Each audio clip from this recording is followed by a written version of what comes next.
Carson's Corner is a black LGBTQ-owned small business. They sell merchandise and apparel on pop culture franchises such as Dragon Ball, King of the Hill, Sailor Moon, and of course and most importantly, Power Rangers. If you're interested in getting their amazing merch, be sure to check them out at carsoncorner.com. Link will be down below.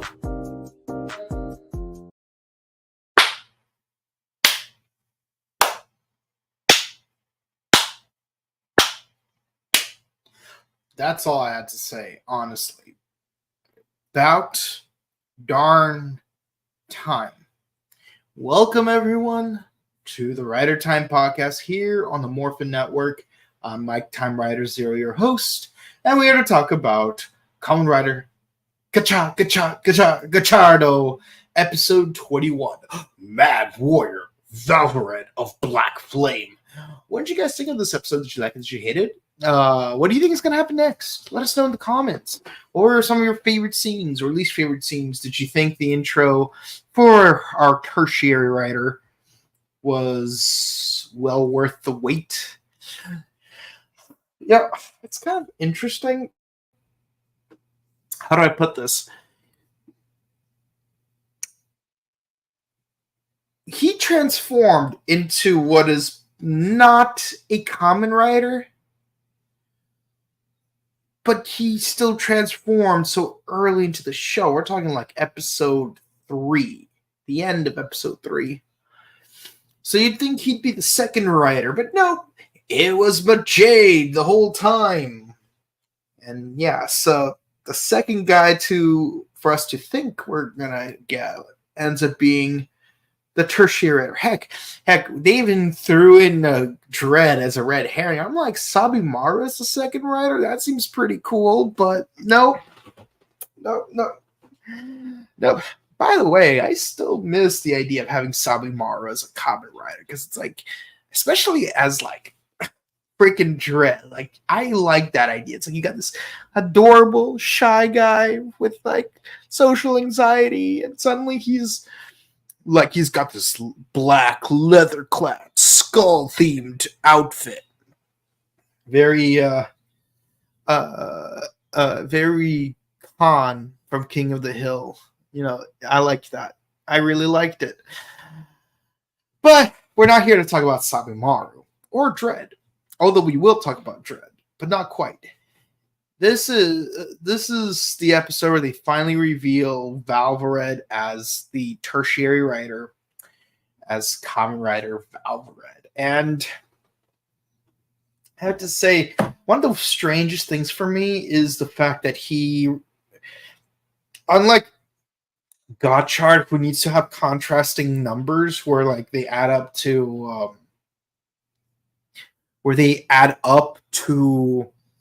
10, he needs to roll doubles. He needs 2 6s to become, which is kind of a strange thing, because you'd think maybe we'll get 5 riders where you got 1 and 9, 2 and 8, 3 and 7, 4 and 6, and 5 and 5.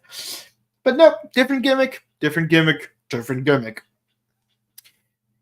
don't know if I should be cringing because of an obsessive compulsion, or if I should be praising it for trying to use a different gimmick than the main writer, more or less. Or rather, a different transforming rule. But with that in mind, it kind of throws things back at Jade, because she also follows the add up to 10 rule, which means why? I mean, make all 3 of them follow unique rules. Like, what if let me think. What if Jade has to become something that involves multiplication? Like maybe she can only use prime numbers or Fibonacci numbers. You know, just some ideas. But then again, given the fact that we're using cards that only count up to 10, there's really not that many number patterns that we could follow that could be very consistent. Because here's the thing.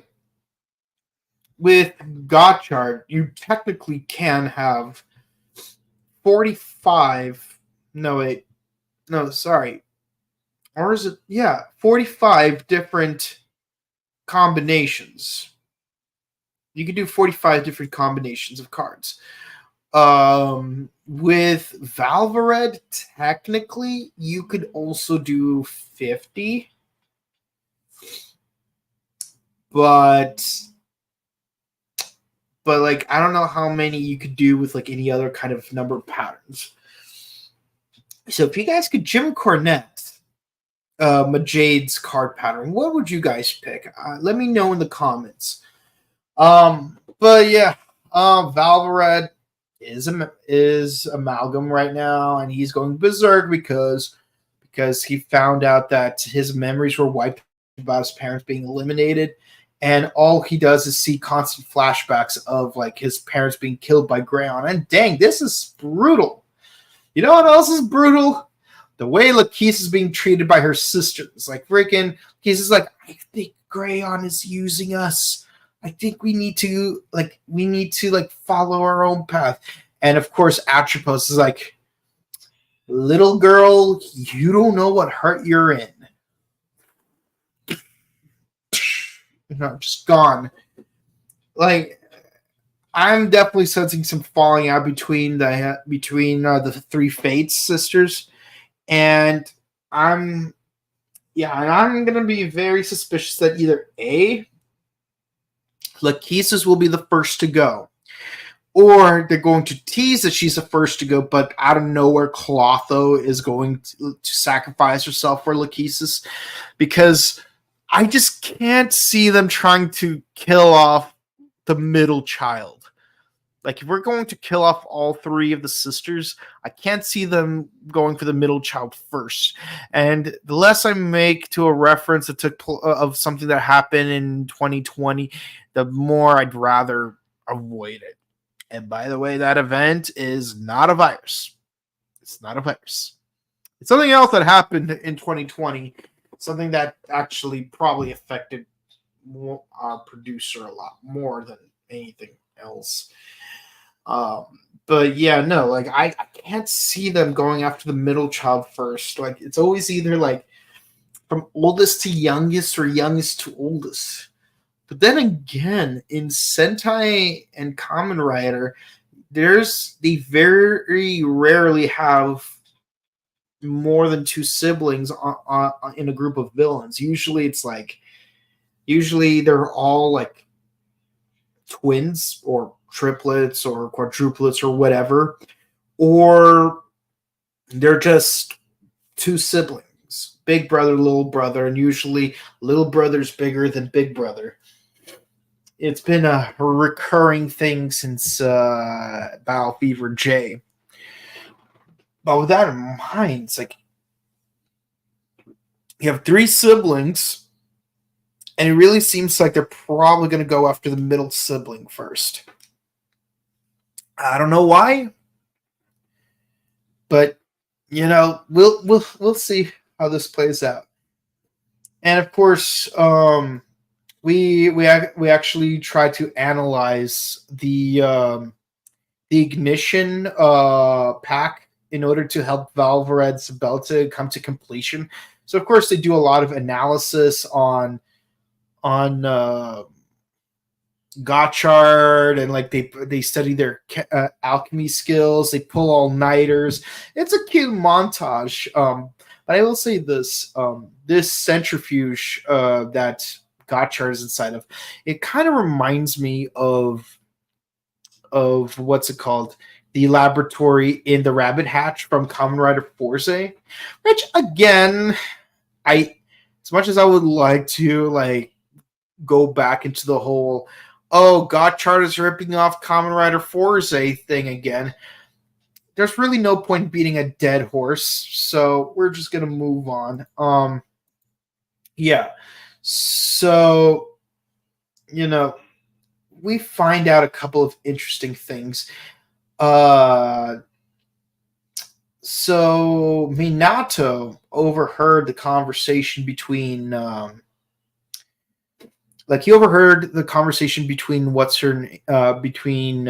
Hades sisters. So maybe we're gonna get some kind of unholy alliance between the two of them. But interestingly enough, while they're out fighting the Angel Amalgam, and Valvared Sensei's is on her own, Minato pays her a visit, and they have a weirdly casual conversation. Like, it just feels weird how casual it is, and it's like, so is he like a triple agent or something, or what's going on here? I feel like if he was trying to do the triple agent angle, I feel like it's too soon to play that card. It just feels too soon for me. It just feels too soon. And of course, and of course, while we do get a beautiful scene of Gotchard and Majade fighting against Clotho and the Angel Amalgam, and yeah, we actually do get to see more Majade action, which honestly for me feels really welcome, because you got to really drive in the fact that she is the second Riot. Like, you want to really drive it in. You don't want to set her off to the side like she's Nago. I mean, Nago gets plenty of action, don't get me wrong, but let's be honest. For the first few rounds, she only got as far as she did because she was partnered up with Ace for a couple of rounds. Or she was partnered up with someone else, but Ace was looking out for her.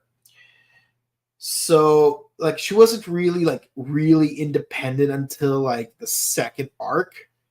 But here, it's like Rene really needs to step up, and seeing this giving her some combat footage really helps out. I just hope it keeps up, is all. But man, every time when I see this suit, I am just loving it, especially the helmet. God damn, that helmet looks so beautiful. And I know I've said in the past, I'm not a fan of the color orange very much, but I don't know. This specific combination of navy, white, and orange just really works well. So much so that I just cannot complain against it. It's just peak. It's just peak design right there. I haven't seen design that good since for like a base form since Jean. And yes, I will keep comparing those two characters because, again, Jean should have been the first female second, but apparently she ain't. Not to take any glory away from Rene, but Rene, if you're gonna be the official second instead of Jean, really prove yourself, girl. You gotta prove yourself. And of course, we have the fight between Valvared and Minato, who turns into Kamen Rider Dread. And what's interesting is that Dread says that he killed the sensei, which I immediately called BS on. Let's be honest, I called BS on. He's just pushing her. It's like, don't you think that like we would have got some screen time to to either show or imply that he killed her? I mean, yeah, he did pay her a visit, but there was nothing that seemed to suggest that he killed her, though.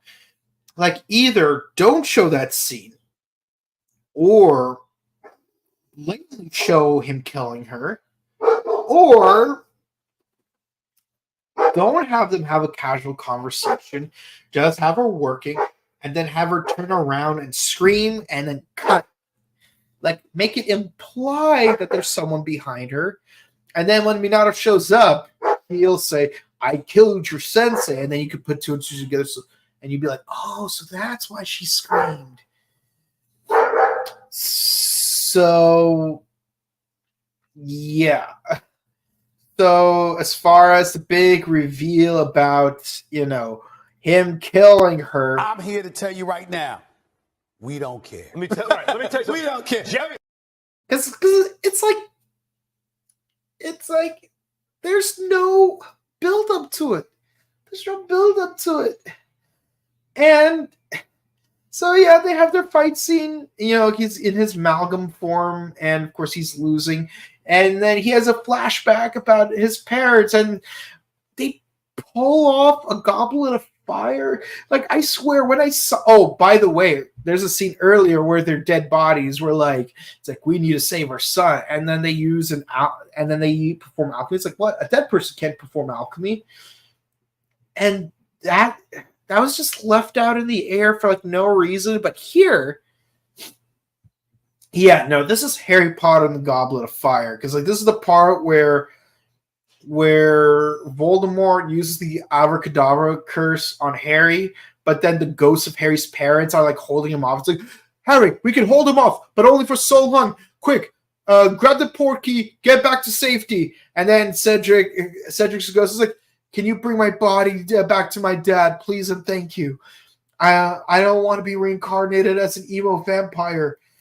I'd rather be reincarnated as Batman. Yeah, so this is what it felt like. It's like, oh, we'll hold off this attack so that you, Spanner, can grow up to be a good boy like we know you would. Be a good boy, honey. I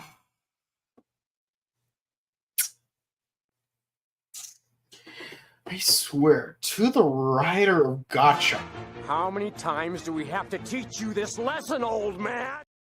It's like, how many times are going to keep repeating tropes in a way that just are not the most efficiently used? Seriously. I mean, it's like me trying to needlessly use that SpongeBob clip just to use that SpongeBob clip. And believe me, I would love to use that SpongeBob clip just to use it because it's that damn funny. But no, here it's warranted. Whoever wrote this, I swear, I feel like whoever wrote this season is just lacking originality, at least this year. I don't know if they worked on past. Actually, you know what?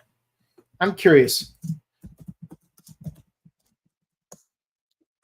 Who is the writer for Kamen Rider Gotchard? Because this is going to be bothering me. Okay, so the showrunner is, or at least the top writing credit goes to, let's see, production, trademark, longtime suit actor, trailer was fully uploaded. Okay, but who's the head writer? Let's see.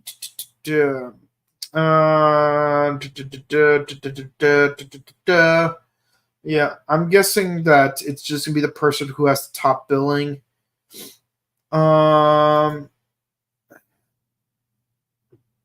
Keiichi Hasegawa.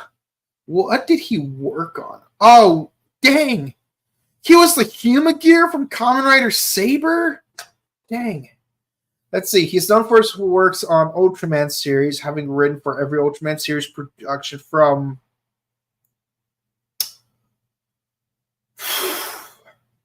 Tiga.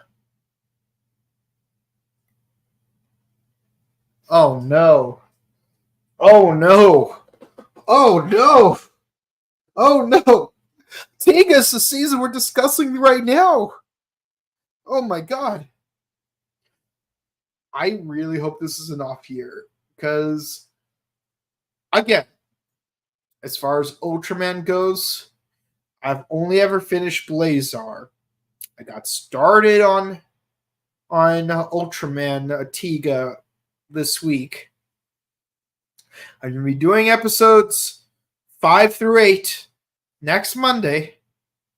So, but I'm not. Wait, hold on. What's this? He also wrote for half the episodes of Kamen Rider W.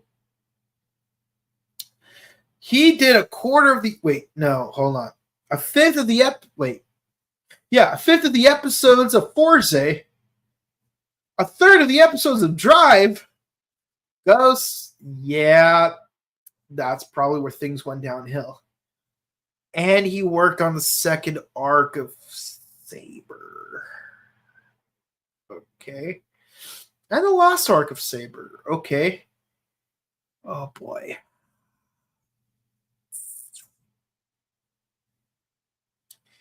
I don't know how to feel right now because this guy seems, it's like apparently he's written some good episodes in the past. Don't know why he's doing so poorly now. But I feel like there's a certain lack of originality in Gotchard. And it's because it keeps using things from other sources so much. Like the Forze thing. And now it's a Harry Potter thing. Like, why? I mean, out of context, if I've never seen Harry Potter, I would have liked that scene, but it just feels weird. Just feels weird. Plus, it contradicts the flashback from the earlier scene. But yeah, so because of the flashback, his black flames become red flames, which honestly seems less powerful, if I'm gonna be honest. But yeah, he defeats Minato. He doesn't kill him. He could have, but he didn't. But so when he gets to the fight, we do see him use 2 number 6 cards to become Kamen Rider Valvared. And I have to say, compared to his previous transformation, dare I say, this looks more aesthetically pleasing. Yeah. I was not too fond of this episode up until this point, but once it got to this point, I'm like,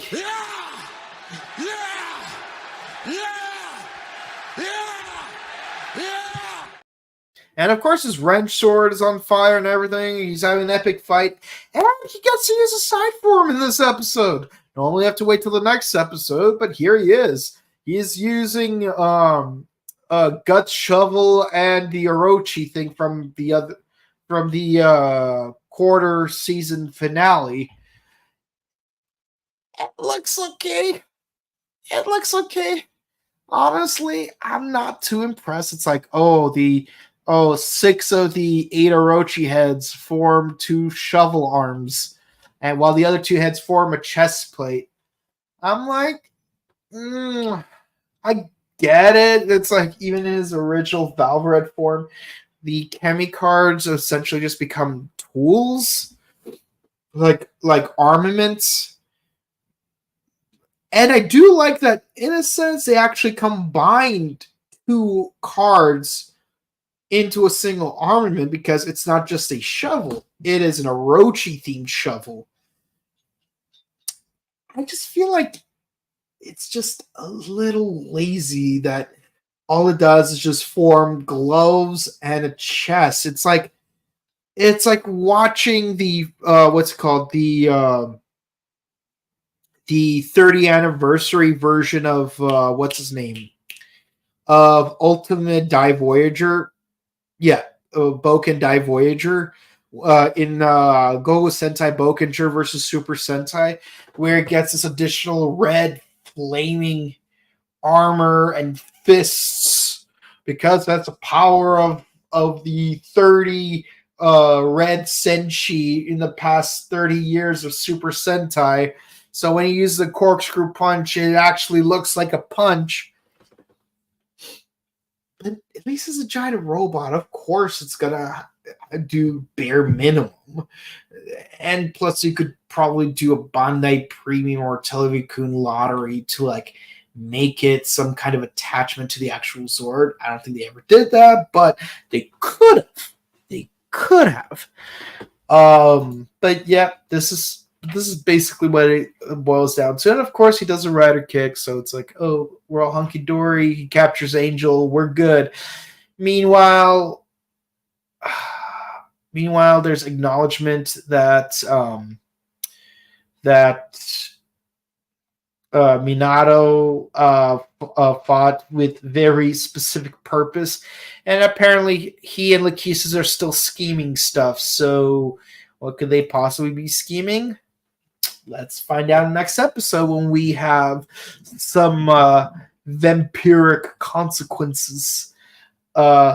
Should we fall into the temptation of lazy writing? This episode was okay.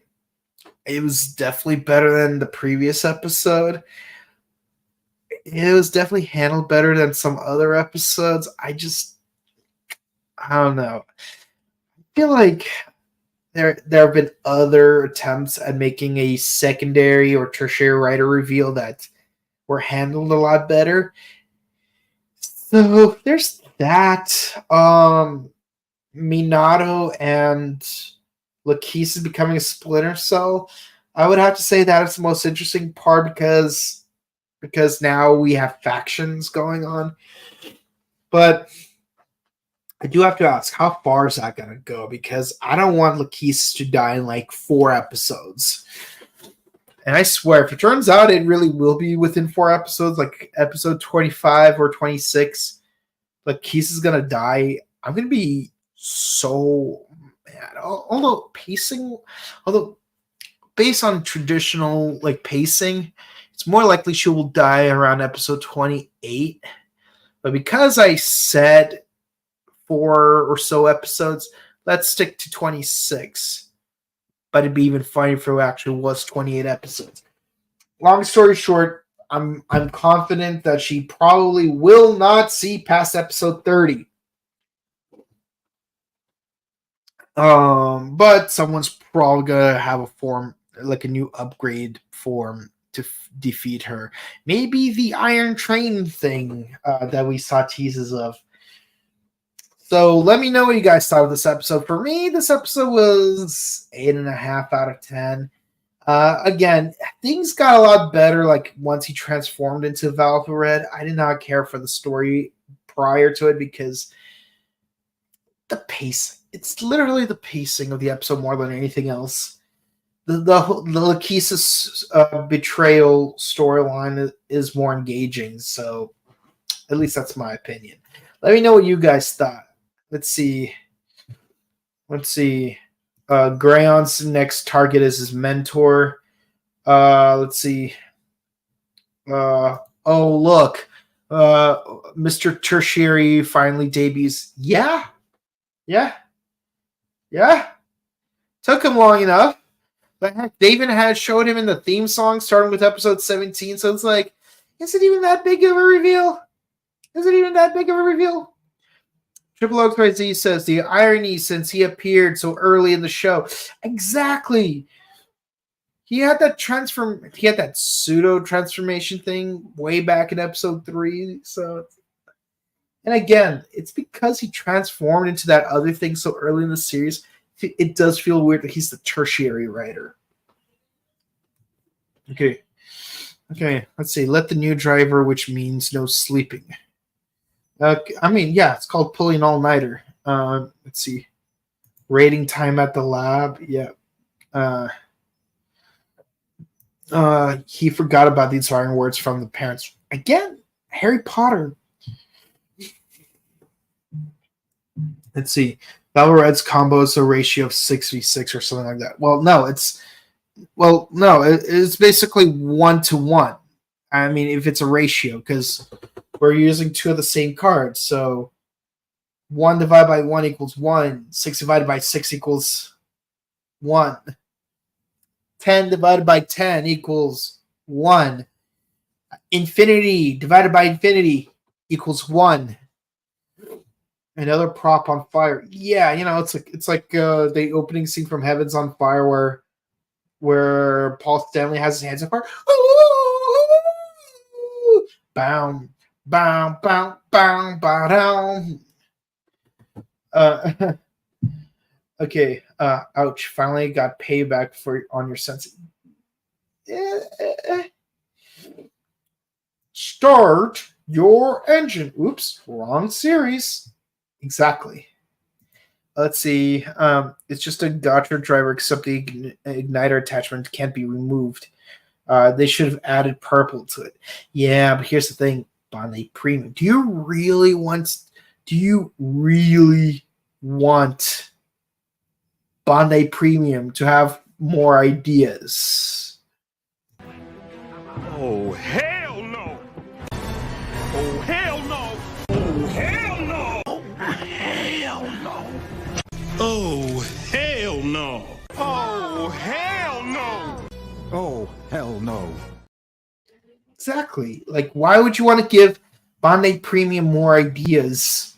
Go away. Go to your corner. Our Kokon Orochi Shovel. Oops, wrong series. Next thing you're going to say is armor time. Let's see.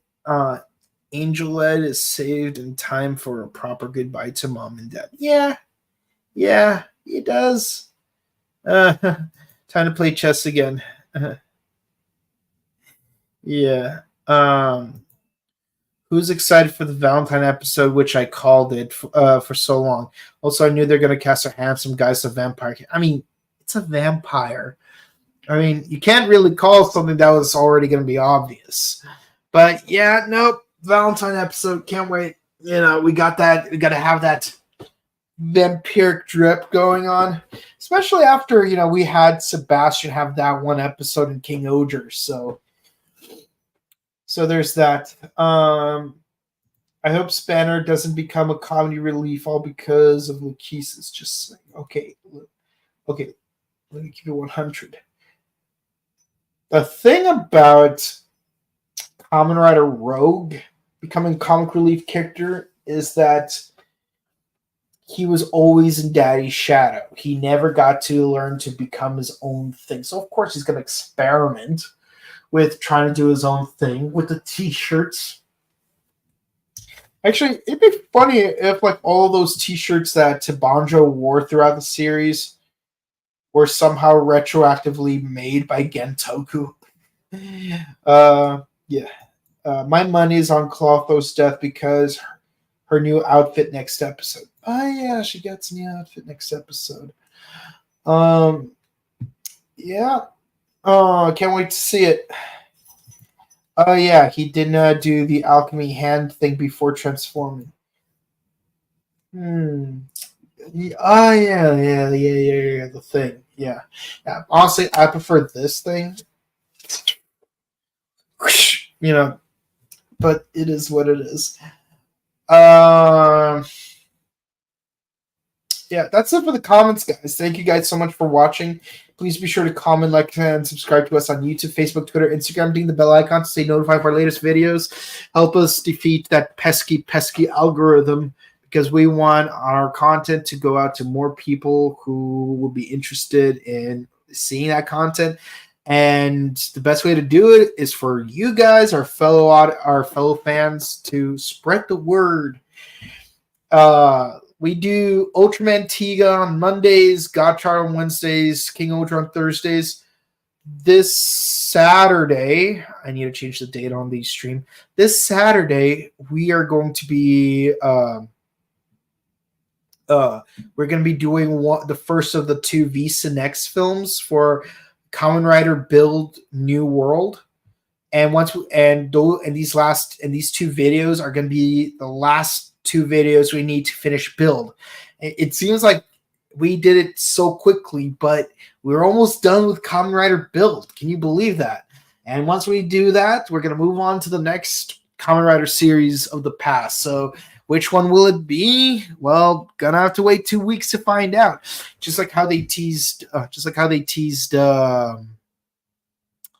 what's it called? The Lunar Wolf Ranger on Fox Kids 2 weeks ahead of time. And a mysterious person will change the Ranger's destiny forever. Who is it? You'll find out in 2 weeks. Good times. And of course, check out our sister channel, The Buttery Show, where we do movie reviews, video game news. We finished Crow Month last month, so be sure to check out our 4 videos. The 1994 Crow film with Brandon Lee, Crow 2, City of Angels, Crow 3, Salvation, and Crow 4, the very dreaded Wicked Prayer. I'm glad we never have to talk about Wicked Prayer ever again, because I still feel traumatized by that film.